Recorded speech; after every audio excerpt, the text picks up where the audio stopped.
Christian views, exploring the lives of Christians.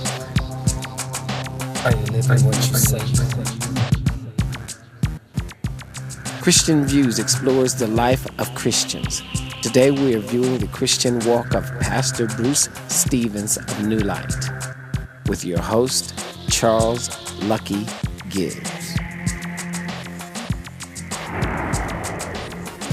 Today, on Next Star Audiovisual Broadcastings, because we're interested in your ministry, and we're interested in you've been successful at business, and being a black man, that's always a plus, especially for young entrepreneurs coming up, and we want them to know how or be inspired about doing their own thing, their independent thing. So tell us a little bit about yourself and your business and your ministry. All right. I've been in Colorado Springs 34 years now, and I love the area. Business has been a part of my family. I grew up in business. It's part of our family history. I've got uncles and dads. We're third generation in our business.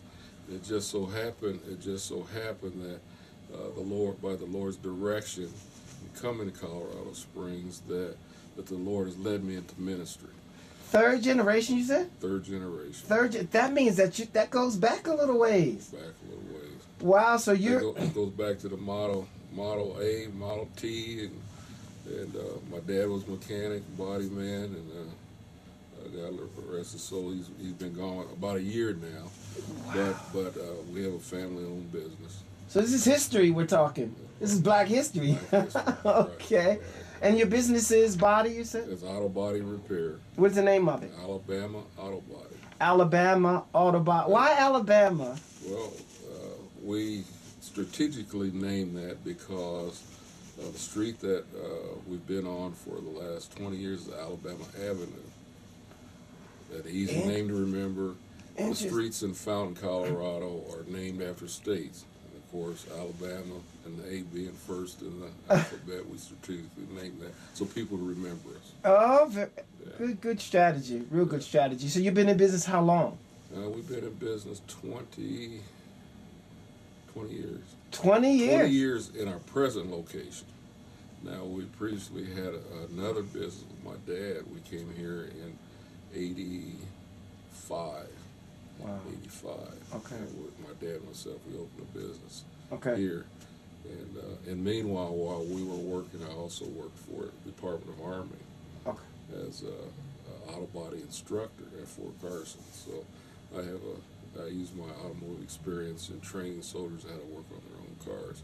And my personal history even goes back further than that in automotive. I worked for General Motors for 8 years.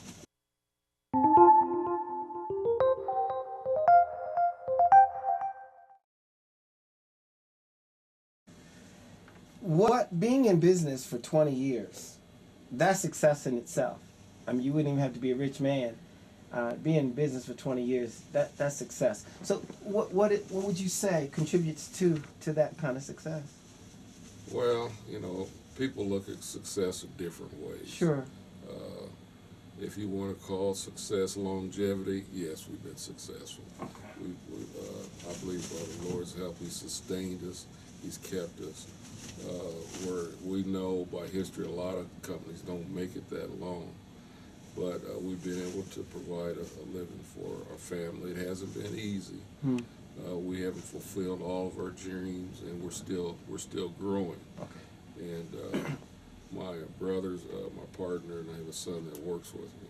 We've recently expanded to a second facility a year ago. So we have aspirations of growing the business. The area that we live in is growing. So others measure success in monetary. I understand. But you're moving forward. We're moving forward to more success monetarily. Okay. And Lord has blessed us, and I look forward to that growth. You've modified your business a little bit. You're doing digitally or computerized, or? Well, yeah, everything that we do, we try to do is state of the art. Our estimating's computerized. Our alignments are computerized. Our air conditioning work is computerized. Our paint system is computerized. Awesome. So, we want to take advantage of most technology that's out there that we can afford. So we want to stay, ahead of the curve as much as possible. So it has been a blessing. It has been very helpful.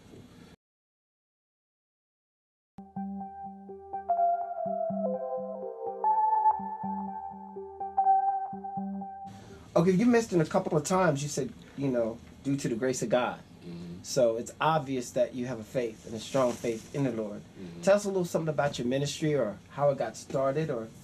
Well, I was raised in the church from a little boy. The Bible tells us, train up a child in the way they should go. When they grow old, they will not depart from it. I can't say I've always been in the church. There were some college years where I kind of strayed away a little bit, but I've always known the Lord. And it's really something how life experiences causes you to reflect upon where He's brought you from to where you're at and where you're going.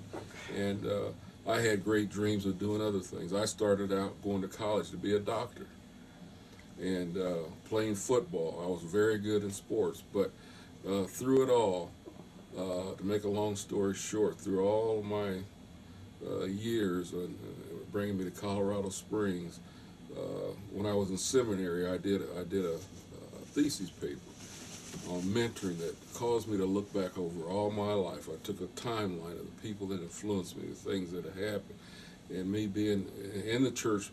Since I've been in Colorado, I've been in the church. I've reflected and seen how the Lord has shaped me and moved me along, and actually called me into the ministry. The Lord spoke to me, called me by my name into the ministry, and it took me a while to answer because that ain't what I wanted. That ain't what I wanted to do, but I believe if the Lord speaks, then we should act upon it. And I've learned that over the years that when He directs you, He gives you an assignment, He wants you to do it, then we should do it. So it caused me, I was working in the church, active in different ministries, as just a lay person, working with men. Excuse me. And the Lord called me to the ministry, and that led me into starting the church. So you built your way up. You participated. You served. So you didn't just go right into pastor. No. Mistake a lot of people make. So you've had some experiences along the way. Right. Is this what made you feel that, okay, by God calling you, like a lot, I know in the Bible He's called many and some were willing and some weren't willing to do it. By Him calling you, what confirmed to you that, because I know sometimes people say, hey, you know what, you should be this when you get older, or you should do this when you grow up. It takes a part of us to agree with that or disagree with it. What made you agree with that? What made you say, okay, Lord, I think, I believe this is what you want me to do? What made me agree to it is that how the Lord has, I believe, has always shown favor in my life. I think His presence has always had a hand on me. In other words, He's put something in me as a person, as an achiever, someone when they set out to do something does their best to accomplish it. And I think I've been pretty successful at that. Not on my own, by prayers, by guidance of the Holy Spirit, by the Lord, His hands on me. And when He called me, I wasn't sure what He wanted me to do in the church, because like you said, people were saying, oh, you made a good deacon, or whatever, how people are. But I prayed upon it, and on January 1st, 1999, the Lord called me, January 1st. And then I knew, because He spoke to me. I mean, He audibly spoke to me. I understand. And it was quite frightening. And I'm not the first person He's spoken to. It's in the Bible. I've had other people that have had the same experience. So it really moved me to talk to my pastor about it, and he helped me with it. He taught me. He mentored to me. And so I was thankful to that. And I believe, to this very moment, that the Lord has had His hand on my ministry, because He has sustained me through everything. Everything that I prayed upon, He's in some kind of way confirmed it, either through a message or through someone's confirmation. Sure. He's always been true to His promise.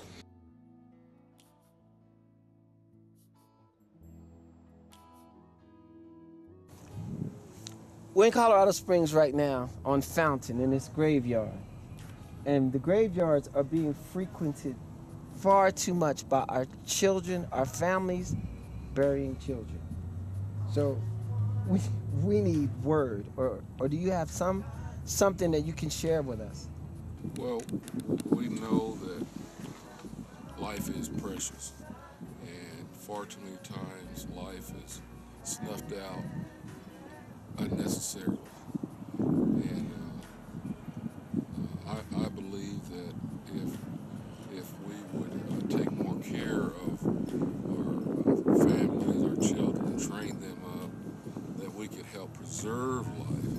We know that God is a sustainer of life, but far too many times destruction causes our children to leave us too soon. So if we would take more care in training our children, teaching them, educating them, just perhaps we can show them through the Word, through God, that they can live a long and prosperous life. Well, the Bible tells us that even if we obey our parents, our lives and days shall be long. And these days, children don't respect authority. They don't respect their parents, and it's our fault. It's our fault. So we need to teach. We need to train, and I think we're all going to end up taking this journey one day, but it's not necessary that we shorten. Why don't you walk in the Spirit?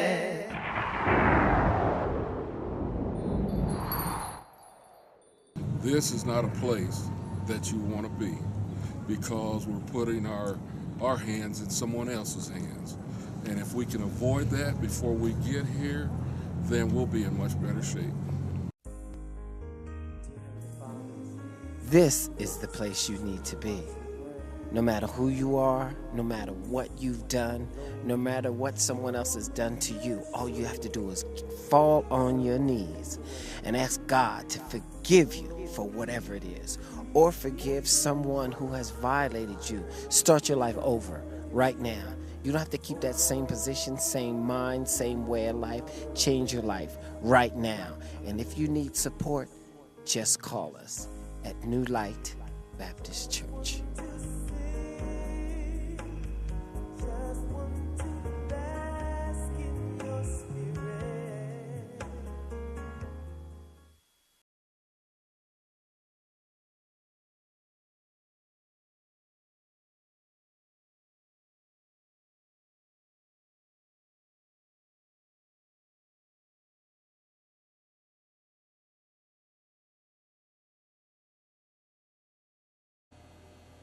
This is another way for pastors to minister to Christian followers and the general public. Up close and personal, finding out more about leaders, their missions, callings, experiences, and goals. These videos are also made available via YouTube, emails, websites, and all social networks. If you are interested in partnering with Christian Views, please contact us.